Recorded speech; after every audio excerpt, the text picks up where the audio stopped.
ତିଆରି ହେଲା ଯୋଗୀଙ୍କ ମନ୍ଦିର। ଭଗବାନ ସାଜିଲେ ଯୋଗୀ ଆଦିତ୍ୟନାଥ। ମନ୍ଦିରରେ ପୂଜା ପାଇଲେ ଯୋଗୀ। ଉତ୍ତରପ୍ରଦେଶ ମୁଖ୍ୟମନ୍ତ୍ରୀ ଯୋଗୀ ଆଦିତ୍ୟନାଥଙ୍କ ଉଦ୍ଦେଶ୍ୟରେ ଜଣେ ବ୍ୟକ୍ତି ମନ୍ଦିର ତୋଳିଛନ୍ତି।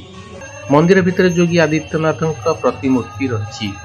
ମର୍ଯ୍ୟାଦା ପୁରୁଷୋତ୍ତମ ଶ୍ରୀରାମଙ୍କ ଶୈଳୀରେ ମୂର୍ତ୍ତିର ଆକୃତି ରହିଛି।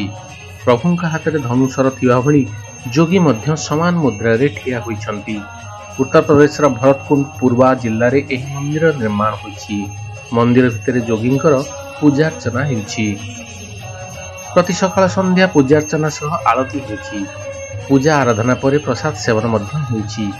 ବିଶ୍ୱାସ ରହିଛି ଯେ ତ୍ରେତୟା ଯୁଗରେ ପ୍ରଭୁ ଶ୍ରୀରାମ ବନବାସ ଯିବା ପୂର୍ବରୁ ଏହି ଭରତକୁଣ୍ଡରେ ଭାଇ ଭରତ ତାଙ୍କୁ ଅନ୍ତିମ ବିଦାୟ ଦେଇଥିଲେ।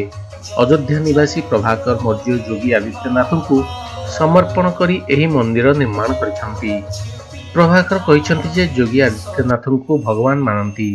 ସେ ପ୍ରତିଦିନ ଏହି ମନ୍ଦିରରେ ଯୋଗୀଙ୍କ ପ୍ରତିମୂର୍ତ୍ତି ଆଗରେ ମନ୍ତ୍ର ଉଚ୍ଚାରଣ କରନ୍ତି, ଯେମିତି ସେ ପ୍ରଭୁ ଶ୍ରୀରାମଙ୍କ ପାଖରେ କରନ୍ତି।